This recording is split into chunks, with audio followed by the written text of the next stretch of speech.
Alright, let's take a stab at the Death Guard Codex. They were a pretty weak army at the end of 8th, but in 9th they've had a significant revamp with a ton of new mechanics, and to be honest, I like them a lot more now. Of course, before we dive in, I'm going to explain the mechanics and sub-factions to help you understand the army as a whole. The sub-factions in Death Guard work a little differently to how they would in every other army. Instead of giving an army-wide bonus, you only get a stratagem, warlord trait, and relic, similar to how the Thousand Sons had their cults. This gives slightly less variety in which option you choose, but you should really consider what units you are taking inside each sub-faction.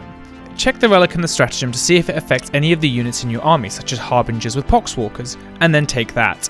For general purposes though, I think you should probably go with Mortarian's Anvil. For warlord traits, I like Hulking Physique for a character that is likely going to be doing a lot of fighting or being shot at, as only being wounded on a 4, 5 and 6 is very nice. You could take Rotten Constitution for a similar purpose. Alternatively, if you're going for a buff style, you can take Arch Contaminator for the wound rerolls on plague weapons in melee, or while within 12 inches of the enemy for a ranged weapon. As for relics, the Fulgaris Helm is a safe choice, as extending aura ranges is always very good. The Tollkeeper bonus is also really nice for occasionally granting extra ranged hits, although bear in mind it only works on core units, so Dreadnoughts and Infantry. The Reaper of Glorious Entropy is also very strong, as it basically is a Plague Reaper with no -1 to hit on a strong profile, and an extra mortal wound on wound rolls of 6, which also happens to synergize well with Plague weapons, which get wound rerolls anyway. Seeing as the Orc's Killer Claw is insanely popular, and the weapon is very similar to that, I would rate this one reasonably well. Righto, let's get onto the restrictions of the army. Firstly, cultists do not get the objective secured keyword despite being in the troop slot. Secondly, you cannot take more Poxwalkers or cultists than Bubotic Astartes core infantry. This means the Terminator and Plague Marine squads. The final restriction is the inability to take more than one Lord of the Death Guard and Demon Prince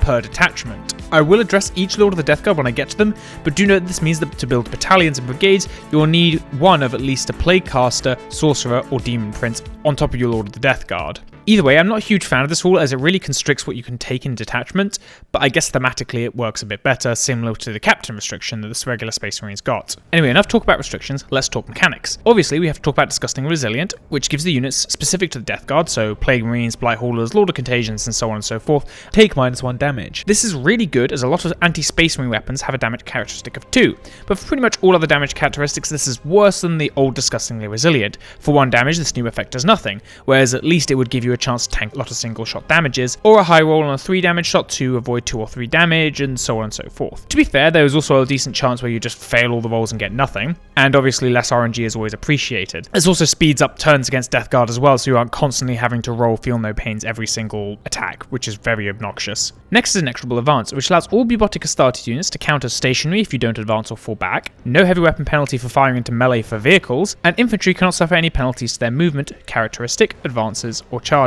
The remaining stationary thing is probably the most significant, as it means that infantry don't suffer the penalty for moving and firing heavy weapons, and you will always get the effect of the next rule, Malicious Volleys, which is the Chaos Space Marine version of Bolter Discipline, which basically allows you to always use rapid fire for any bolters on a model with the rule. This is only in the Death Guard's case. In the other Chaos Space Marines armies, the rules are a little different, but it's thanks to Inexorable Advance that allows you to always get the double shots off. Anyway, we have one small rule before we get into the unique turn-by-turn mechanic and the upgrade mechanic. This rule is the Plague Weapon rule, which allows any weapon with the rule to re-roll wound rolls of 1. There are additional things that have effects on Plague Weapons, like Arch Contaminator giving full re-rolls, as I previously mentioned.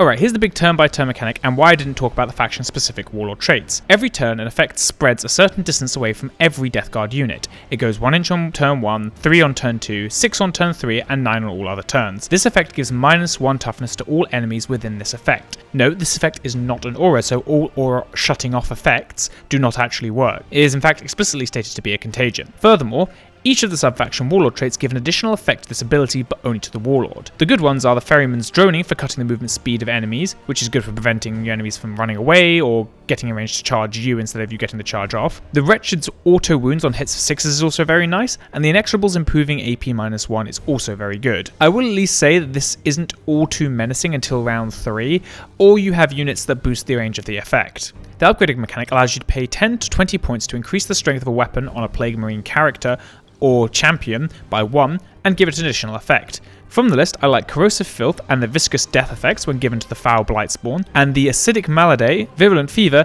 and Viscous Death when given to the Lord of Virulence. These effects in the order that I listed increase the damage to vehicles by 1, allow you to re-roll the result of the number of attacks, improve the AP by 1, and inflict a mortal wound for every wound roll of 6. My total concern with these units is their range is quite limited, but with flavor and auto-hitting weapons being up to 12 inches of range, I don't think the concern is all too well founded. I guess technically Fetid Viron is a mechanic, but it simply allows you to take several of the single model elite units as a single detachment, similar to how you could do the same thing in Necrons with the Cryptex. But they each have to have a different datasheet, so no spamming 3 foul Blightspawns. Before we get into the review, let's go over the star rating. 1-star units are units that I think will see no competitive play and are generally underpowered. 2-star units are units that I think will see some casual play but will typically be outstripped by other units. 3 stars are units that I think are good in casual play and might see some fringe competitive uses. 4 stars are units that I think are above average and will see some competitive uses, probably as a tech choice. And finally, 5 stars are units that I think will often crop up in competitive lists. Oh, and before we begin, I'm not going to review any of the Galapox infected stuff. They basically have no synergy with the rest of the Death Guard and generally aren't that good. If you want a number on it, 1 star for all of them. Let's begin with the HQ slot. We begin with the classic Chaos Lord. They get a nice 3-star rating. I'll begin by saying there aren't really any bad options in the HQ slot for Death Guard. I feel like you're reasonably safe to pick any of the options given to you. There are obviously some that are far stronger than others, and the Chaos Lord comes in as one of the weaker options. They're still pretty tanky with a 4-up and vulnerable save, and of course, the weapon selection is quite wide too, allowing you to basically kit your Chaos Lord out however you want, but they don't have the jetpack option unlike the normal Chaos Lord, which sucks, as you could get a cheaper deep striking powerhouse, but alas that will remain the job of the Terminator units. I will also note that the Death Guard Chaos Lord is slightly different to the regular Chaos Lord, sporting an extra point of toughness and attack for 5 points, which is quite a nice detail. I'll also say now, to save my breath, that all characters that appear in the regular Chaos Space Marines Codex also have this 5 extra points for an extra attack and toughness. Next, the Sorcerer and Terminator armor, also 3 stars. The Death Guard have a decent selection of psychic abilities, with a mixture of protective buffs, debuffs to enemies, and rebranded smites. If you want a Sorcerer that can jump into the backline and cast 2 different smite variants, then this is the option to go for, as the Malignant Playcast has no way to get into the enemy's backline easily. However, as I like the defensive buffs best out of the Death Guard spells, and it does seem to be a way to go judging by the post-Codex tournament results, you'll probably favour the Malignant Playcaster over the Terminator Sorcerer. Lord of Virulence comes in at 3 stars. There are several reasons why the Lord of Virulence ends up here despite carrying quite a nice buff and weapon. The first big problem is the Lord of Death Guard detachment limitation. This means you get to choose 1 of 2 of the best units and that's all you're getting. Second big problem is his buff, which doesn't really help that many units. It only affects core units, which means he doesn't buff himself, and the amount of ranged plague weapons you can carry in any particular squad is pretty limited. Furthermore, you're only getting 1 more AP on a wound roll of 6, which is pretty weak to be honest. Still, he does have the reroll aura, and is very nice plague spewer, is good at killing infantry, and at the end of the day he's basically a slightly better Chaos Lord and Terminator armor, but at a higher cost. At the end of 3 stars for the HQ slot, we have Typhus. He's okay. Take a Lord of Contagion, add 45 points, some extra mortal wound dealing, a sorcerer's casting ability, and a nice Poxwalker buff, and bam, you have Typhus. You are very likely to be taking Poxwalkers, and you can take him outside of a Harbinger's attachment, but you aren't using your Poxwalkers for combat all that much due to the lack of AP or any other meaningful forms of damage, and them still being pretty squishy, although being a toughness forward by default does help a little bit. Anyway, the Poxwalkers are mainly there to squat on objectives, so beefing up their offensive power doesn't help a ton. In the end, this leaves Typhus being slightly overcosted and hard to push into a competitive environment. In a similar manner to the Chaos Lord and Terminator armor is basically a Nurglified regular Chaos Lord and Terminator armor. 4 stars. Despite being slightly more restricted on weapon options, again, he's great for the purposes of getting some rerolls with your Terminators, and adding a bit more firepower into the Deep Strike. Deep Strike is good, as you should know by now, and any character that holds the ability naturally tends to be viewed quite favourably. The reason I think this is a 4-star unit, despite not really turning up in competitive, is because he accomplishes almost everything the Lord of Contagion can do for a 20-ish point cut, which is quite nice. However, the Lord of Contagion does a lot more melee damage, and the extension of the Plague Aura, which is very nice bonus. So that's why I think you would probably favour the Lord of Contagion over the Chaos Lord and Terminator armor. Next in 4 stars is the Demon Prince. Yeah, they're still pretty good. Lots of wounds and very good number of attacks and weapons to go with them. I think you opt out of the Plague Spewer in favour of the Wings, mainly so you can get into melee faster and tear things up. The big downside is of course the price you are paying for a Demon Prince, which I believe makes it the most expensive of the HQ options. He does carry the Lord of the Death Guard ability, that being the rerolls of 1s to hit, despite not being a Lord of the Death Guard himself, which was changed in the FAQ pretty quickly after release. Oh, and he's also a Psycho, which is a good bonus rolled in as well. Now we get into 5 stars with the Lord of Contagion. Compared to the Terminator Chaos Lord, you lose all ranged options, but get better melee weapons and get 3 inches to the contagion range. Of course he comes out as more expensive from this, but the price is definitely worth it, especially when you beef the contagion up by one of the sub-faction's warlord traits, which adds additional effects to your contagions, as I previously mentioned. You'll probably want to spend the command points to generate extra traits for reasons I'll explain later. Either way, you can immediately affect your enemies within range if you drop down on turn 3, because the extended 3 inches actually makes the aura 9 inches, which touches your opponent straight out of deep strike, instead of needing to make a successful charge. As the last HQ option, the Malignant Plaguecaster also comes in at 5 stars. They are cheaper than the Terminator Sorcerer, but only have a downside of -1 save, no invulnerable save, and no deep strike. But as I said in my Terminator Sorcerer section, this doesn't matter all too much. You'll probably be spamming the -1 to hit spell and the +1 toughness and strength spell to keep either your Poxwalkers or a large group of Plague Marines alive. Furthermore, you can occasionally dump down a mortal wound if you cast with a 7 or more, which in most cases is a successful cast. To go into a bit more depth of the spell, there are 5 units that can use them in the Codex, 4 of which I've already covered in one way or another. The spells they can carry and the order in which I would take them are as follows. Miasma of Pestilence. -1s to hit are great, especially on such a tanky army. Putrescent Vitality. While toughness isn't as good as minuses to hit or more armor, it still affects most wounding dice rolls when pushing the toughness from 5 to 6, because it is breaching a wounding threshold most of the time. The strength is also a nice bonus. Gift of Plagues. Extending the range of your aura is okay. If you can hit him on one of your sub-faction warlord trait units, then the bonus is even better. Curse of the Leper. Against Toughness 3, this is better than Smite. Toughness 4, it's basically just Smite. Toughness 2, you'll hardly find and probably isn't worth casting on. And Toughness 5 is a big no-no. Plague Wind. Need to be against a squad size of 12 to be on average as good as Smite. Even against a capped out squad, you'll be doing 5 mortal wounds, which is definitely above average, but probably isn't going to happen all too often, especially with the current meta favouring more elite-focused armies. Finally, Gift of Contagion. Generally, you don't want your opponents to get a chance to fight back, and even if you hit something that's likely to charge you next turn, unless it's a unit of Orc Boys hoping to overwhelm you with another attacks, you probably aren't going to achieve much by lowering the strength. For the strength decrease to matter, you'll need to cross one of the important thresholds: 3 to 2, 5 to 4, 6 to 5, or 10 to 9. Of these, the only units you'll really find in the important thresholds, in large size and therefore have a decent impacts, will be 3 to 2, where I'd argue it matters the least. If you reduce the number of attacks though, that does help your survivability quite a bit. Still, even then I don't think that any of the spells are unplayably bad, just some are better than others.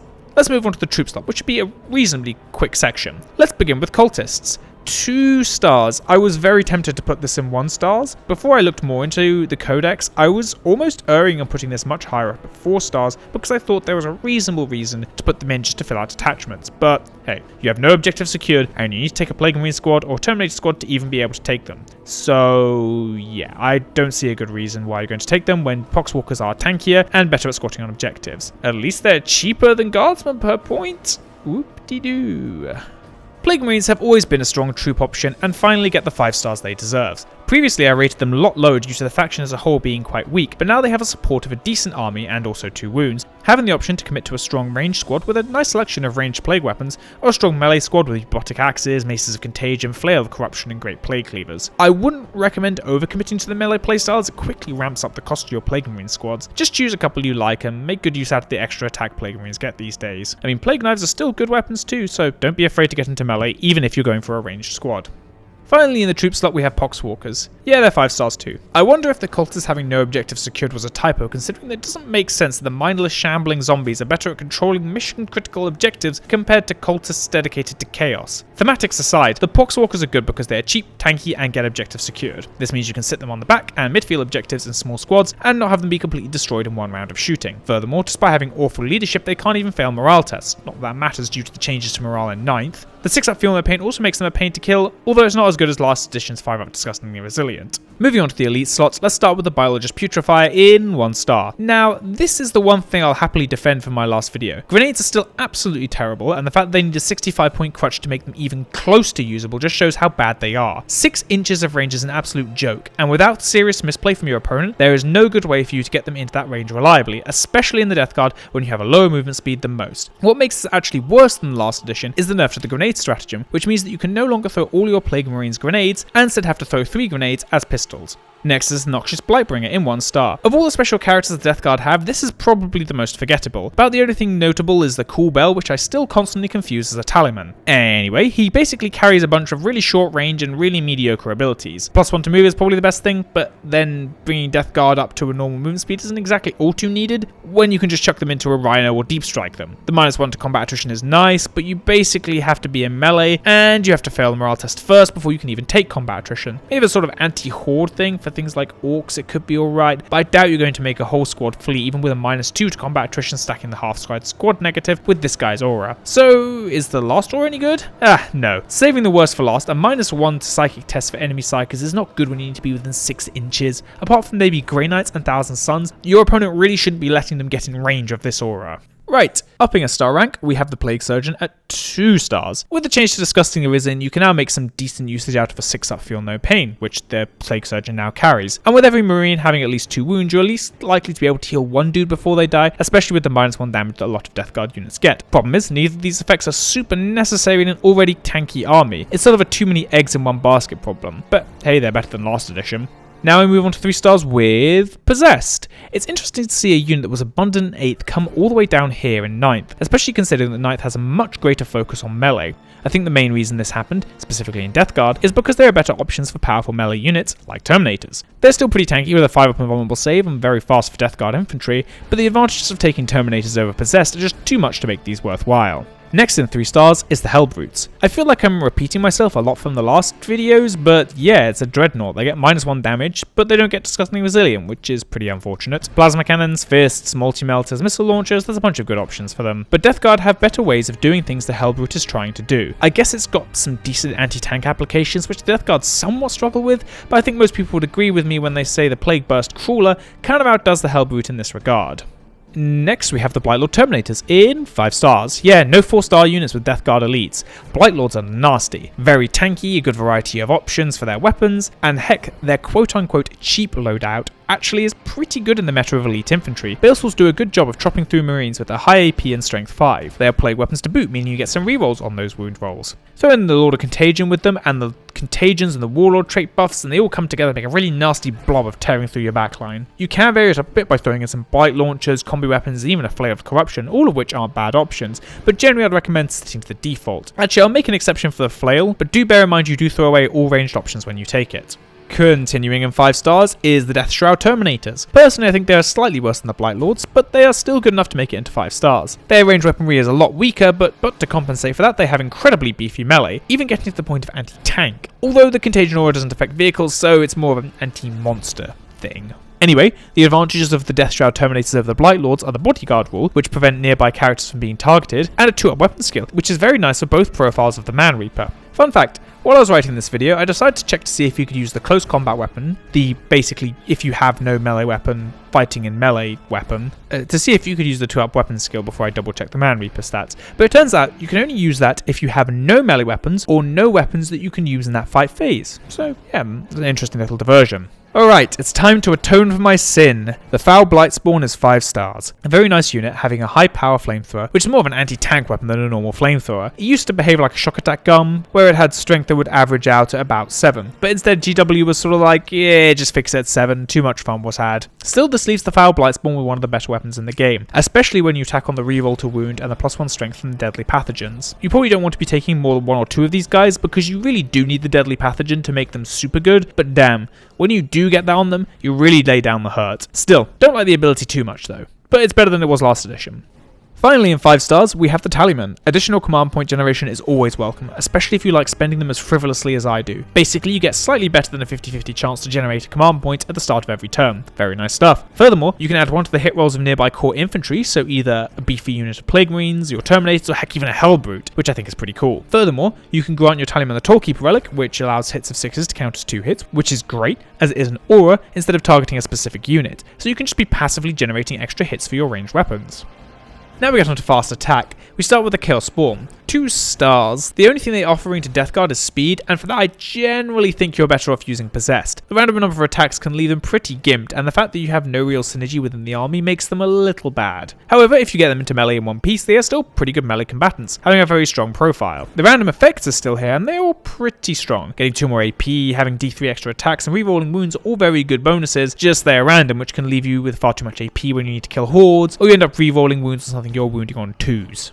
Mephitic Blightholders come in at 3 stars. They are an okay anti-tank option. With a buff to demon engines, weapon and ballistic skill, you no longer need to take them in squads larger than 1. Not there's even a bonus to that anymore. You do get a -1 to hit in melee, which makes armies that like their AT in melee struggle to kill these. But I don't know, I feel like you're just getting the same stuff as a Hellbrute, just faster for more expensive. You lose the core keyword compared to the Hellbrute, which is a very big deal considering most synergy relies on that heavily.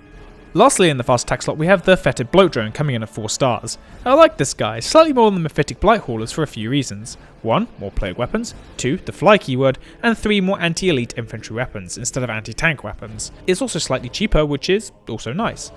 Onto heavy support now, starting with the Chaos Land Raider in 1 star. I don't really feel like over-repeating myself. See the Firstborn video if you want my full opinion on Land Raiders. There's a couple of other things to note, of course. Firstly, Chaos is a lot more limited on transport options, so the Land Raider does get a boost from that. And secondly, it's quite silly that there is only 1 variant of the Land Raider for Chaos instead of the 3 that the Firstborn Marines get. From a modelling perspective, this is a bit confusing, as it's literally just an upgrade sprue, but from a lore perspective, it's just stupid. Did someone just accidentally eject half the Space Marines arsenal after the Siege of Terror? The Primaris stuff I get, but Firstborn stuff really should be usable by Chaos. Now we have the Predator Annihilator in 1 star. I literally talked about this exact unit in the Firstborn Marine Codex. None of the Death Guard specific stuff changes this all too much, and the same with the Predator Destructor in 3 stars. I'll save my breath and your ears. Finally, a different unit. The Defiler gets 3 stars. It's pretty useful melee and ranged combatant, with vehicles being slightly situational due to the loss of the access to reroll buffs easily. It's nice to see an increase in ballistic and weapon skill for the demon engines. While they might not see much competitive play, I definitely think they might be more usable in friendly games. Now we get to the only standout vehicle in this codex, which is the Plague Burst Crawler, which gets a nice 5 stars. Funnily enough, this unit should have been 4 stars in the 8th edition review, as it was turning up in Chaos lists without the rest of the Death Guard units. Anyway, the Plague Burst Crawler shores up all your anti-tank and even offers a ton of infantry killing potential with its mortar guns. You could offer the Plague Spitters instead, but until they give flamethrowers some kind of blast type effect, I don't really see a good reason to take them. I would also recommend the Hot Rail Volley Gun over the Slugger, as Rapid Fire 3 is much nicer than the Heavy 4, and the extra strength helps as well. To make this thing even more disgusting, pun intended, the Plague Burst Crawler gets disgustingly resilient, which makes it about as tanky as an Ironclad Dreadnought, although the degrading profile does hurt compared to the Ironclad Dreadnought. Not that you can get an Ironclad Dreadnought in Chaos anyway. Alright, let's get on with the small categories now. Lord of War, Mortarion gets 5 stars. I'm glad I left this review a bit of time to brew, because it was worth giving some thinking time as to whether Mortarion was either ignorable or an unkillable behemoth that tore up your board. While I don't think he's all the way in one category or the other, I do think he hits the unignorable problem and annoyingly hard to kill spot. I'm not going to offer some crazy insight into Mortarion or anything like that. I mean, you kill him the same way as you kill most things, hit them hard and hope for good dice rolls. At least there's no cap on how much damage you can take in a single turn. I will say for you Death Guard players out there that you should 100% make Mortarion your Warlord, as not only will that allow you to put him in Supreme Command Detachment, but will also give you many Warlord traits at the cost of no additional command points. You should also consider spending the extra command points to give one of your Lord of the Death Guard or Demon Princes an extra Warlord trait as well, though, as I mentioned all the way back in my Lord of Contagion part. Right, Rhinos, the only dedicated transport in the Codex, gets 4 stars. Death Guard are a slow army and need help getting to the front lines sometimes. The big caveat with the Rhino is you need to have a Plague Marine squads of 10 or smaller, and I'd recommend smaller so you can fit some characters in to support the Marines. What a lot of competitive lists are doing now are eschewing the Plague Marines instead of using Terminators to allow you to take Poxwalkers to go on objectives. Still, if you want to take a predominantly Plague Marine army, I would strongly recommend you take a Rhino or 2 to keep the Plague Marines protected as they get up the board. Right, now I'm done using stupid words to overcomplicate units I've talked about a million times. Let's move on to the last unit in this codex. It's a terrain piece, the Miasmic Malignifier. It gets 2 stars. Yes, you're hearing that right. This is more than 1 star. What a crazy world we live in where terrain is completely worthless. Though, to be fair, I probably should have rated this as a battle terrain piece a little higher. So why do I like the Miasmic Malignifier? Firstly, it allows you to deploy cover almost anywhere you want on the map. This is great for an aggressive army like Death Guard, as it keeps your army alive as you advance. Secondly, it gives a no-no zone your opponents can't really walk into unless they want to tank the -1 toughness.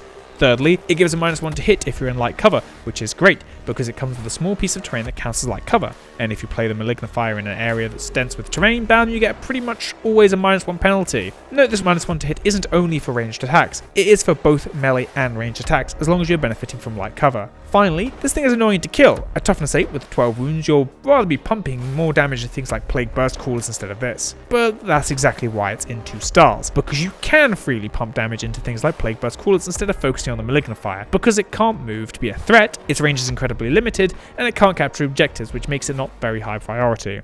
And that's the review. I suppose I should give the Drukhari a shot next as their Codex just came out, and I haven't actually made an Eldar review yet. I should also probably explain why it's been 2 months since the last video. Yeah, I'm in full-time employment now, so I don't exactly have a ton of time to be working on videos. I've also moved halfway up the country, which is a big contributing factor to delays. Maybe I'll start looking for an editor to help out with videos, but I want to make sure I can pay them a reasonable amount before I commit to that. For now, expect videos on a 1 to 2 month schedule. At least this means I probably won't run out of codexes to review before the end of this edition. Before I sign off, I'd like to thank my channel supporters for being there, with a special thanks to Fipler, Diego Sousa, Ebersom, and the Happy Tau. You all make it very encouraging to keep coming back, so I hope you all enjoyed this video.